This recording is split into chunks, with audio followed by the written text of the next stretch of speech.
Hello, everyone. Welcome to the DWC Parallel Session number 27, which is titled Promoting Employer Capacity for Disability Inclusion.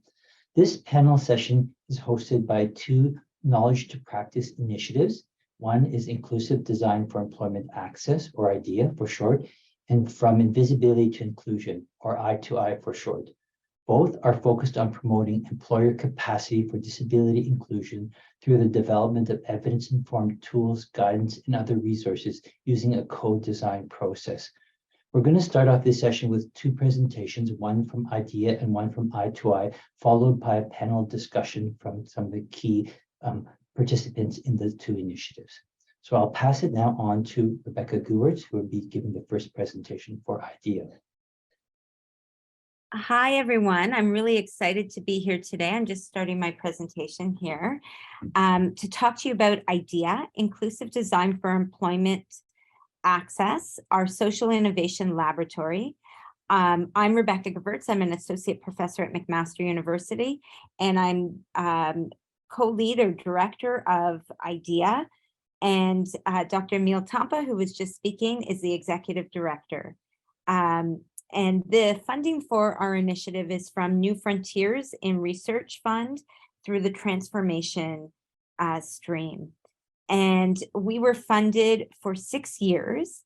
I only have a few minutes to go over this large and transformative initiative. And I feel like this slide here, what is the challenge, is really, I'm speaking to the converted on this at this conference today. Because, I think we've been hearing throughout the conference, throughout the Disability and Work in Canada conference, how important this is. We know that people with disabilities are often excluded from careers, jobs, and work, that when they are employed, they have lower employment rates, lower earnings. There's all kinds of additional systemic and intersectional barriers. We know that we've heard over the last several days that COVID-19 has further exacerbated these disparities, and that together this has a huge impact on our society in Canada. It's wasted human potential. Some of the work that Emile and others have done have identified its actual impact on the GDP. So there's it has a huge impact on society. And, this is something we can't sit back and let continue. So that's where our social innovation laboratory really is meant to, we're hoping it will respond to this need. So there's an urgent need to address employment. Employment can be transformative for people in their lives. Article 27 of the United Nations Convention on the Rights of Persons with Disability notes that there's a right to work. Now, to date, there's been a focus on supply side capacity. So skilling up workers, getting them ready. And our initiative really flips this on its head and says it's time to focus on building demand side capacity, helping employers better respond to the needs of people with disabilities. That is, build disability confidence among employers.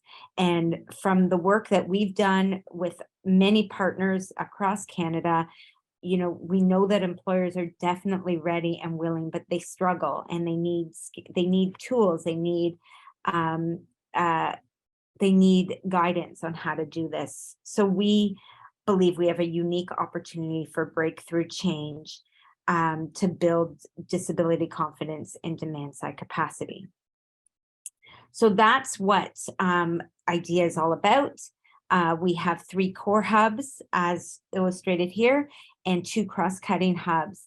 And the hubs will be an entry point for the work that we plan to do in this area. We're going to focus on, our work is going to be solution focused, developing tools and resources that are needed in the field based on a process of identifying this with people in the field.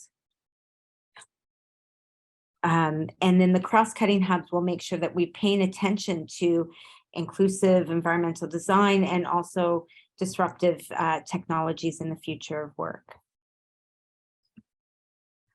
So we plan to have significant outcomes that we will measure over time. Of course, we're looking for improved employment outcomes, increased security and independence for people with disabilities, but we're also intending to have, and we intend to show the outcome that we'll have on other groups, including employers and industry, academic and other stakeholders, as well as public sector and society overall. Over time, we're going to measure the outcomes and show the impact that this has on the field.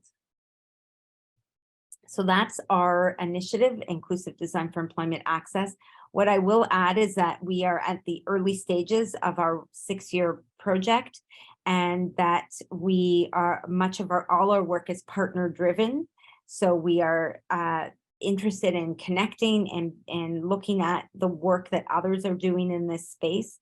We will have a website up and running very soon, and that website can be a place to showcase not only the work that we're doing within IDEA, but the work that others are doing in this space, because the point is to disseminate initiatives and knowledge and innovation in this area.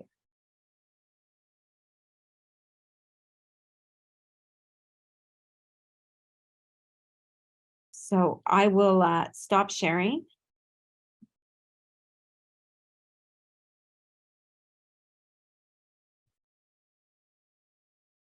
And I believe there's another presentation to follow.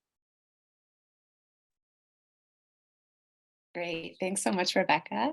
Hi, everyone, this is Lacey speaking. My colleague, Elisabeth Harrison, is here as well, and she'll be sharing the PowerPoint with you. Thanks, Elisabeth. So I am a researcher with the Invisibility to Inclusion project, which is hosted by the Revision Center at the University of Guelph. And this project is a SSHRC-funded project that brings together scholars, researchers, business professionals, employers, NGOs, and artists with the aim of improving the social, economic, and employment opportunities for people in Ontario with episodic disabilities. As you know, episodic disabilities are physical, mental, or neurological conditions characterized by their unpredictability and variability in intensity and duration of impairment. Next slide. Great. So I'm going to provide a really high-level summary of some of the key findings from our employer survey and employee interviews. So employers often reported that they didn't feel terribly confident in their knowledge of episodic disabilities, and they expressed a desire for more information about how to accommodate employees with episodic conditions. And then the employees we spoke with episodic disabilities shared that they often faced a lack of support from employers and coworkers who might be limited in their understanding of episodic disabilities, and consequently might hold some misconceptions as well about workplace accommodations. So these employees described how they might face discrimination due to stigma against people with episodic health conditions. And this, of course, is further compounded when there are intersecting biases such as racism and sexism. Employees' experiences really illustrated how facing inaccessibility and stigma at work can exacerbate their disability symptoms, but also increase work stress and has even contributed to job loss. Some employees did report supportive experiences, which is great. And notably, these are most common when an employer has a personal experience themselves with an episodic disability, whether that's their own or that of a close family member or friend. So these perspectives highlight how leadership plays a critical role in creating disclosure, safe, and supportive work cultures for employees with episodic disabilities. And we have a couple of quotes here. So when an employee perceives that their workplace might be unsupportive of people with disabilities, they are unsurprisingly less likely to disclose. So one worker said, quote, "I'm not going to disclose because if it's not safe for other people, then why would it be different for me?" End quote. On the other hand, supportive work cultures, as I said, are often led by employers and managers with a personal understanding of episodic disability. So another worker stated, quote, "My manager has gone to bat for me and even put herself on the line." When you're able to actually relate to somebody who's experiencing what you're experiencing, it makes a bit of a difference. No, not a bit. It makes a big difference, actually, end quote. So from our survey and interview data, we identified some key knowledge gaps around episodic disability and employment. And to address these gaps, we interviewed disability access and inclusion experts and created a series of short videos that aim to improve understanding of episodic disabilities. We'll be sharing a link to these videos so you'll have access to them for your workplaces to use in whatever capacity you see fit. There are 5 topics covered. So we cover defining what an episodic disability is, workplace disclosure, accommodation and support, the legal landscape of episodic disability, and finally, income support and security. And so later in this panel, we will be showing one of the videos on navigating disclosure in the workplace. And in that video, you will see and hear experts talk about what's at stake when employees disclose the need for an accommodation. They provide some guidance about how to navigate that disclosure process and share how leaders and allies can create conditions for access, accommodation, and inclusion. Thank you.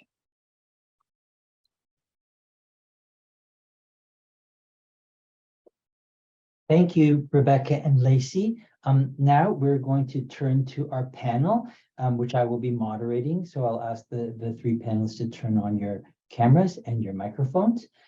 And I've prepared some questions for each of the panelists, but let's start off first with some introductions. So Elisabeth and Francis and then Dan, can you each give a brief bio of yourselves? Hi, everybody. Yeah, I guess I'll start just because I was first in the list order. My name is Elisabeth Harrison. I just very recently finished my PhD in critical disability studies at York University, and I work at the Revision Center at the University of Guelph as a research associate, and I do project management for bodies in translation, and also relevant to today is from Invisibility to Inclusion, which is our episodic disability focused research. Thank you, Elisabeth. Francis? Hi, everyone. My name is Francis. I am currently one of the senior managers at March of Dimes Canada. We are a nonprofit charitable organization mandated to support people with disabilities. I'm currently with the Employment Service team. And in my work portfolio, I work a lot with occupational therapists, psychologists, and other allied health professionals. And we try to provide services to injured workers, including veterans and other folks that may be underemployed. Thank you. And Dan? Hey, everyone. I'm Dan Samosh. I'm an assistant professor at Queen's. I'm also a part of the IDEA initiative that Rebecca introduced. And all of my work in some way focuses on disability in the workplace, and largely it involves an emphasis on advancing career success and questions in that area in a very practical kind of way. Super. So my first question, I'm going to start off with Elisabeth, but then Francis and Dan, please do chime in after Elisabeth gets to speak about her part of this. So Elisabeth, how can co-design better promote solution-driven research in disability employment than other evidence to practice approaches? Thank you so much.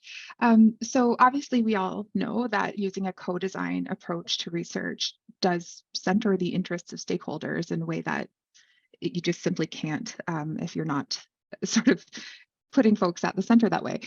So we, like in our experience, that does help to maintain a focus on creating outputs that are useful for people and that are relevant and hopefully have some impact. So in the Eye2Eye project specifically, like in the other projects that we do at the Revision Center, we specifically take up like a critical approach to co-design, which we call different-centered design.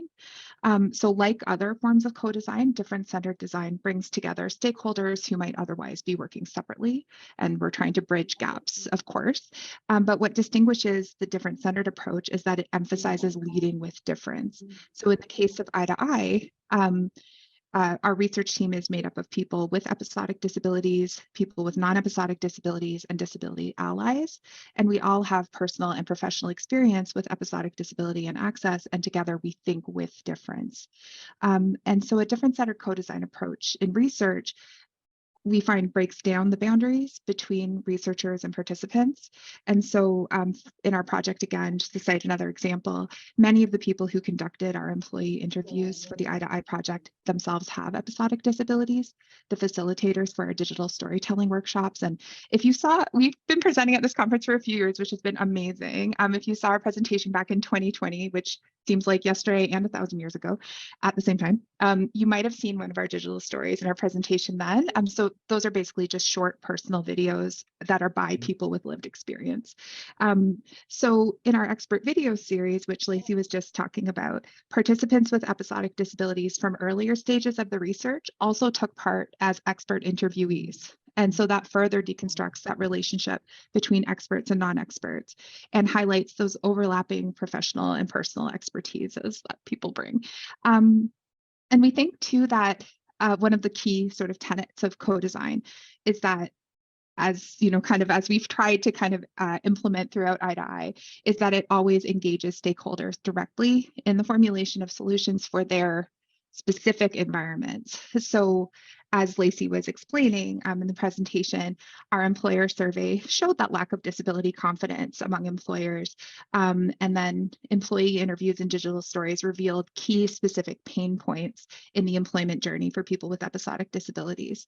And so we tried to directly address those pain points in our expert videos, bringing participant data and researcher perspectives together with expert voices to share the information that employers and employees and coworkers need, and to propose practical solutions to challenges around episodic disability and employment in a format that we hope would be more accessible and relevant for all those kinds of stakeholders. That's the end of my thought about that. Okay, great. Thanks so much, Elizabeth. Francis or Dan, do you want to add anything from your perspective or from the work you're doing within IDEA?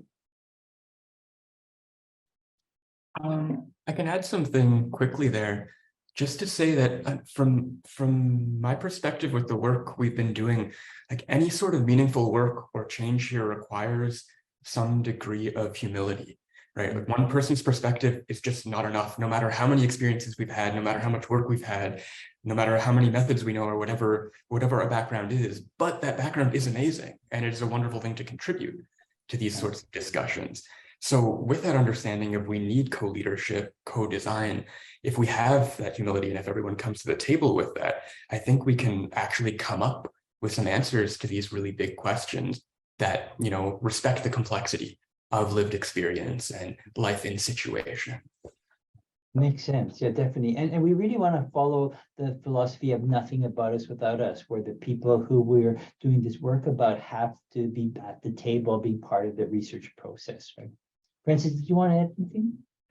Yeah, very quickly. I think the co-design principle is so powerful because I would personally argue that people with lived experience tend to be more resilient. You know, they're problem solver. You know, they have to get through a lot of barriers, you know, in every part of their lives. And so, you know, involving them, collaborating with them, or if not letting them lead, we really give us the edge, you know, to really address the challenges in a very creative ways.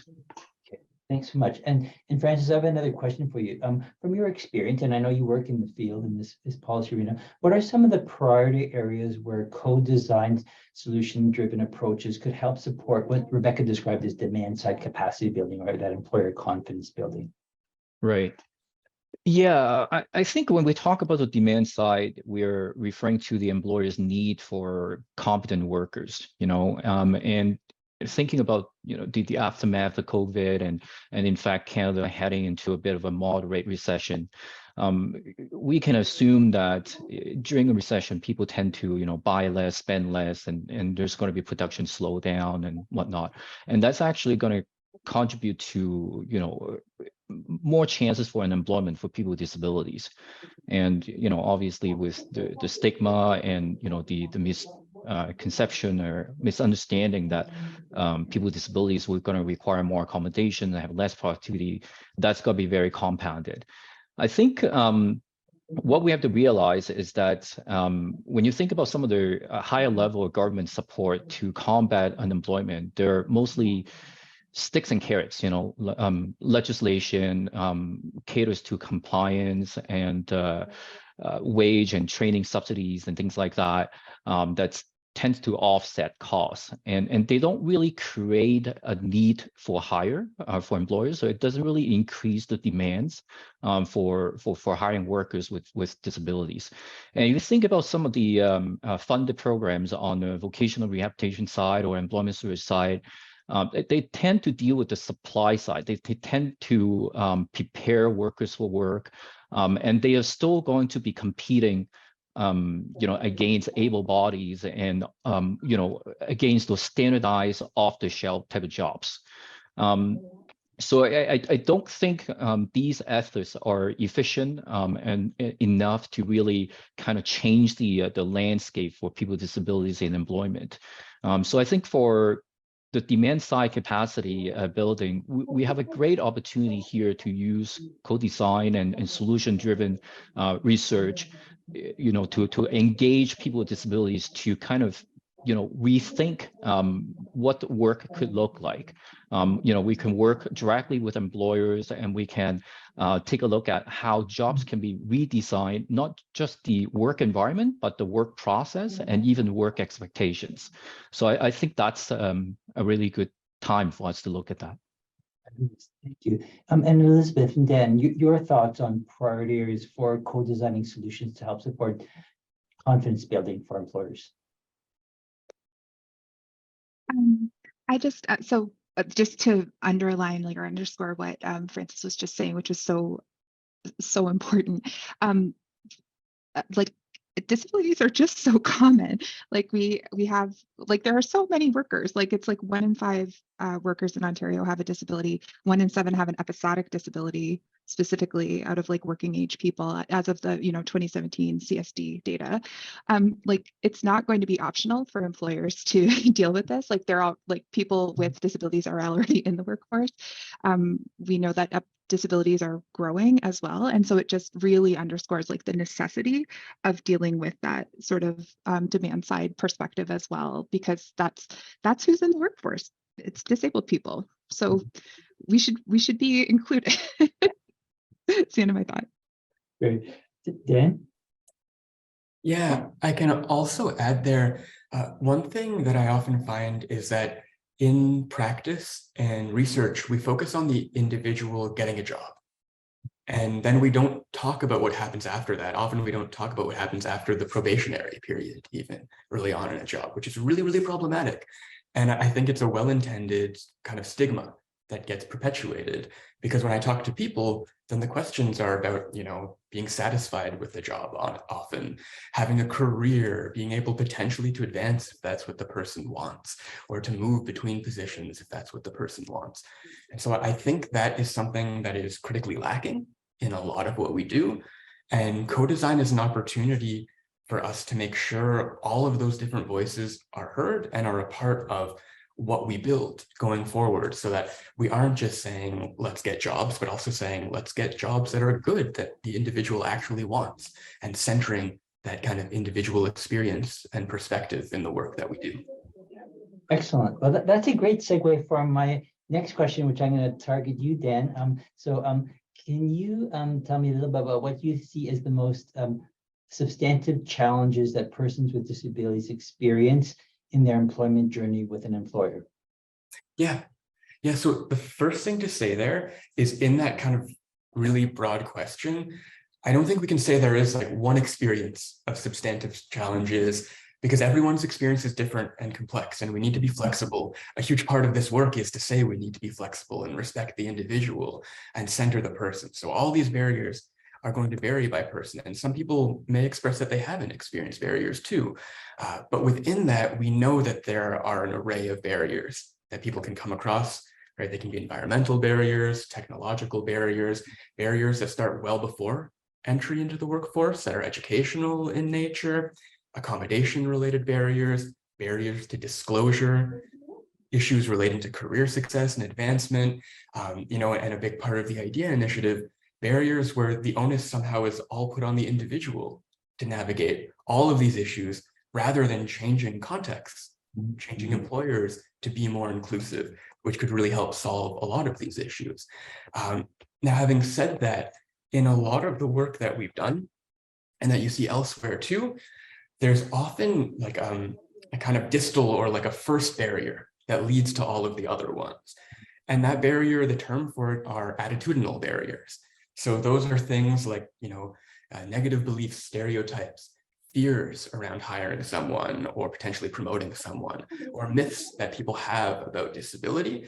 And so, you know, when I talk to participants in my own research, they'll often say, once the attitude problem is dealt with, everything else follows.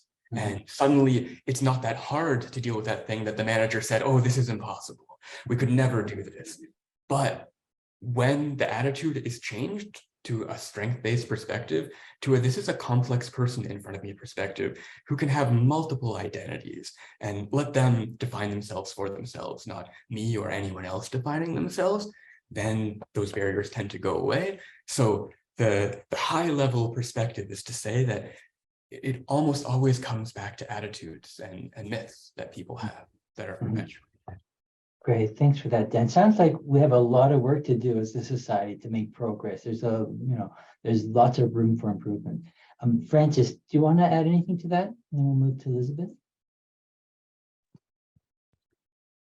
Yeah, I think Dan touched a little bit on advancement for people with disabilities once they get the job. And I think to me, that's a really important thing, because sometimes depending on the disabilities or some presumption that people with disabilities may require very structural work environment, and they might not be as suitable for management type of decision maker type of position, which is really not true. And I think that sometimes in employment settings, there could be restructuring, moving people around, and people with disabilities sometimes become a bit of a afterthought. So I think the co-design principles can ensure that that isn't the case. We can think of it as people first rather than the typical worker first.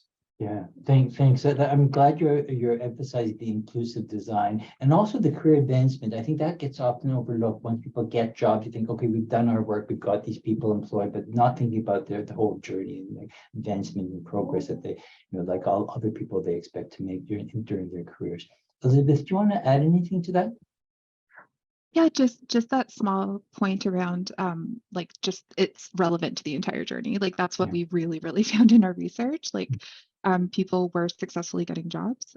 They were doing fine often.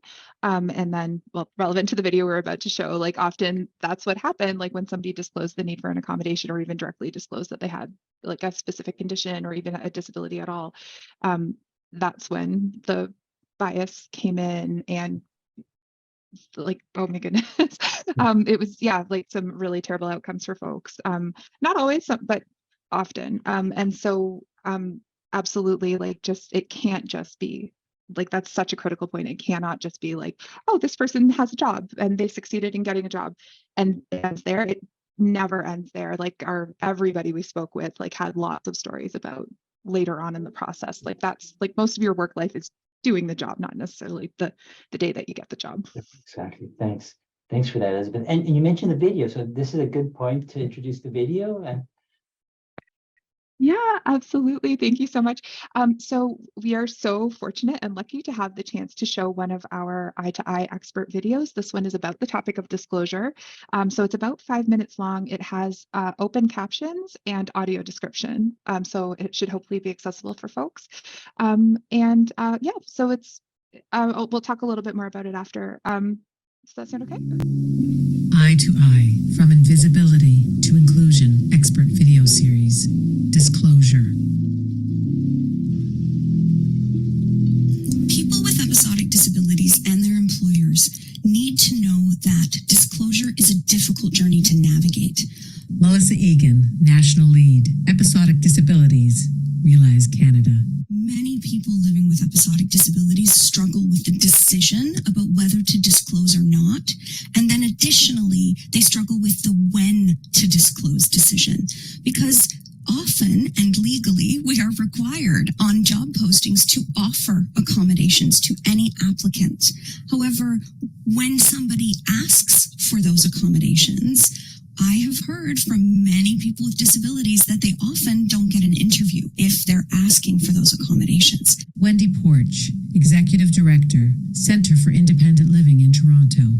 There's lots of places where people have disclosed and then they have lost their job. They have, or people just find themselves not being scheduled anymore.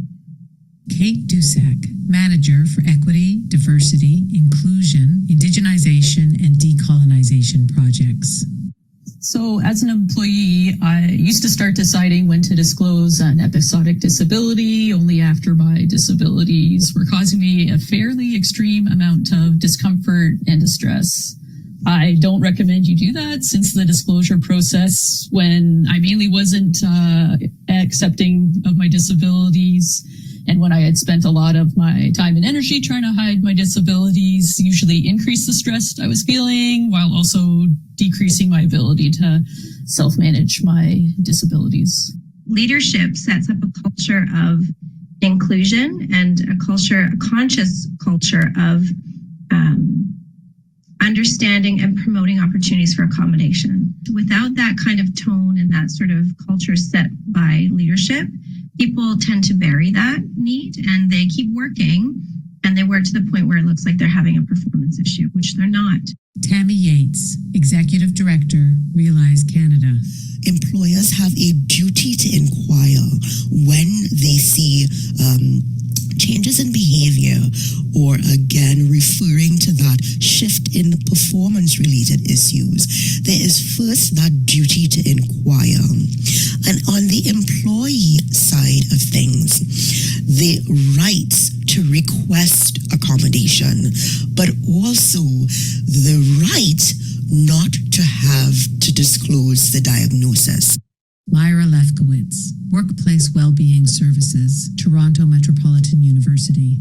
I think both employees and employers often think that what they really need to know is the diagnosis or the specific condition. And in fact, that's not always helpful. What really is helpful is, what are the limitations and restrictions? What are the functional limitations? What's getting in the way of the individual actually being able to do their job? And if you can focus on that, then I think you'll have a much easier time of finding the appropriate accommodation that suits the individual circumstances. Now, as an employee, somebody with, many more years and decades of experience, I choose to disclose my episodic disabilities to my colleagues I regularly work with and anyone else that I decide is trustworthy. It should not be presupposed that disclosure is the right answer in all circumstances. It's not the right answer in all circumstances. It has to be right for you. The idea that employers are owed a disclosure is wrong.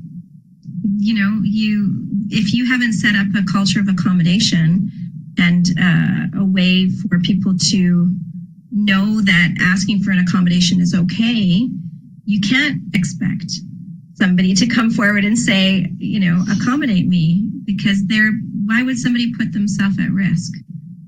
So, I guess the way to kind of get around that is to really make sure that people know that this is a place where you can talk about accommodations, and they happen.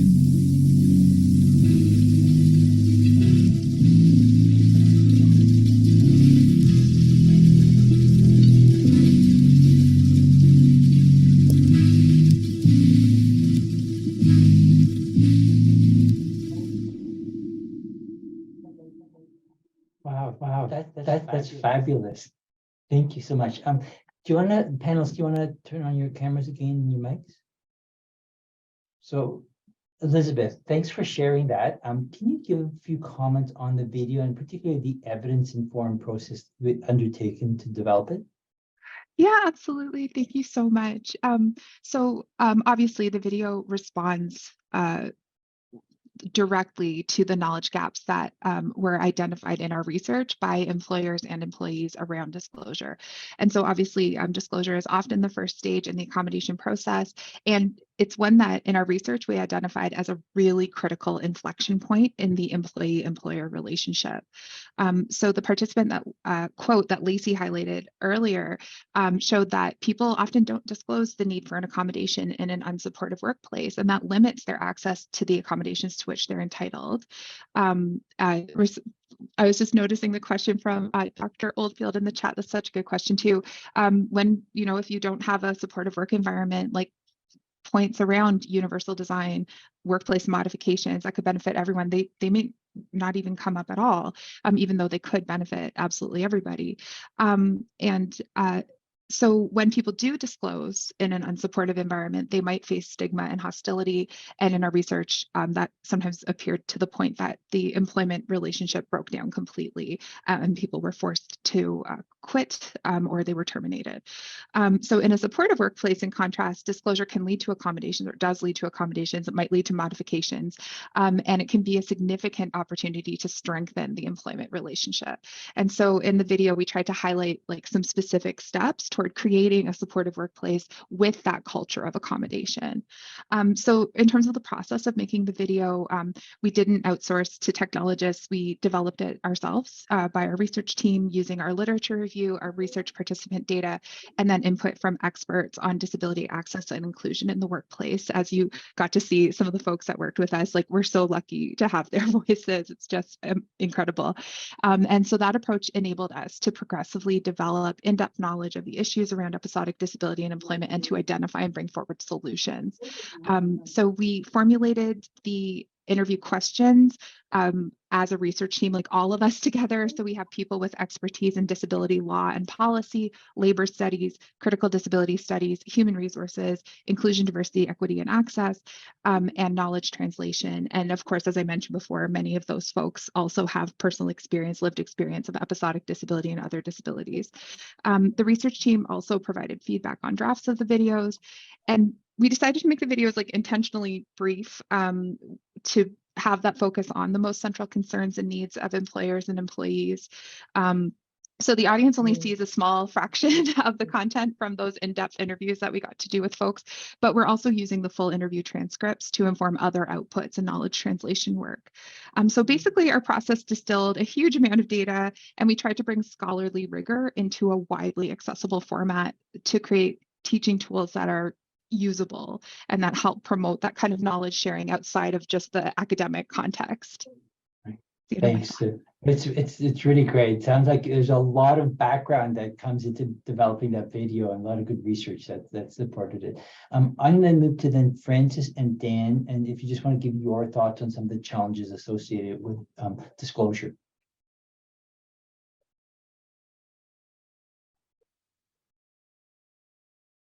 Francis, we can't hear you for some reason, do you? Oh, sorry, here we go. Oh, perfect.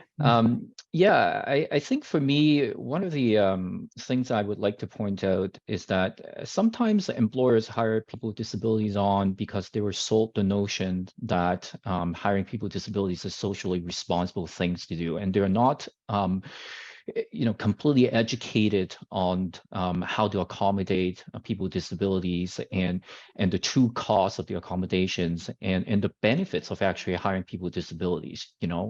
In fact, there are a lot of research that actually indicates that employers' hiring decision can be changed or not influenced by the absence or present of a disability if the individual's potential contribution can be demonstrated. So the reason I want to point that out is that disclosure, when it is with an employer that is not well educated about the benefits of hiring people with disability and the true cost accommodation, become challenging because it would become a process of looking at meeting minimum requirements of the job, employers' compliance, legal responsibility, and those sort of things. And I'm afraid that that kind of approach is taking away from having people with disabilities to think about what work task and what work environment really can allow them to excel, and that should be really the true interest of any employers, in my mind. Fabulous. Thanks, Francis. Dan? Yeah, I think the video did a really, really nice job of exploring a lot of these issues. I really value the understanding of disclosure as a personal choice. And, it depends on so many things, whether someone will want to disclose or not. In terms of, I really value this idea of like a culture of accommodation in organizations. And one thing that I think could be meaningful to add there is often we talk about a culture of accommodation, meaning that the person should feel comfortable asking for an accommodation. And I think an important part of that is demonstrating that the organization or the hiring manager or the supervisor asks, do you need accommodation? So it's not just the individual being told, the onus again is on you to come forward. And often for new hires, that's a very difficult thing to do. But to show many times, not just once, that we are interested in accommodating you. And a part of that, I think, is understanding that accommodation is something that everyone is going to need at some point, most likely. And so it's not an us and them kind of thing. It's a human thing, ultimately. Great, thanks for that. Yeah, we all may experience this at some point in our lives as we age and late onset of disabilities, for sure. It's, as somebody mentioned, like 1 in 5 currently persons in Canada experience disability, and at some point that may be us. I just want to say that we're close to the end of our panel, so just any last thoughts, Elisabeth, Francis, and Dan, on co-design or employer capacity building that you want to share with the audience? Elisabeth, do you want to start? Your microphone's off, actually. Thanks. Oh, that's true. I just wanted to say too, like, I'm a person with an episodic disability, so it is me right now. So and I think it's important to I think that's part of breaking down that idea of like, oh, it could be like it often is us.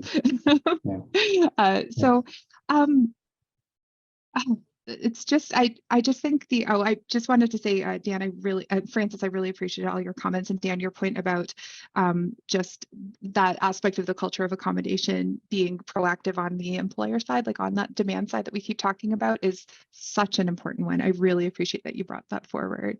But I think I've said a lot of my stuff. Okay, I don't have any other points right this second. Okay, well, Francis, you have about a minute, and then Dan, you have another minute, and then we go to Q&A. Sure. Yeah. Thanks for including me. First of all, I think the last thought that I'd like to leave with everyone attended today is that employers and employees have to work together. It's a dual relationship. So employer has an interest on getting competent worker who can meet their operational needs, and employees needs the jobs to be productive, is helpful for their identity and of course for financial purposes and so on. So the important thing is that employers and everyone that is working in this field needs to realize that the traditional type of work environment is really catered to, for the masses, right? And that's all the way down to hiring policies, job descriptions, how they're written up, job expectations, how job performance are evaluated, as well as, of course, the accessibility of the work environment. And we have a great opportunity here to use the co-design principle and be really solution driven and really rethink everything from the ground up. And I think that will be an interesting things to be involved in. Thanks so much. Dan, you have the last word in this? Yeah, it relates to what Elisabeth shared, which I think I really appreciate that you did share, and said in co-design work, right? And in work where we just make sure that we have many perspectives included, we do this wonderful thing where we've realized that lived experience is expertise. But one of the negative things I think that can happen is that we start segmenting people, and then we say we have people with lived experience and policymakers and employers and researchers. And people with lived experience are also researchers. People with lived experience are also policymakers, are employers. And so to remember in all of the work that we do, that we have complex individuals in front of us, and we ourselves are complex individuals too, and to not forget that as we do this work. Exactly. Thanks. It's a really great way to end.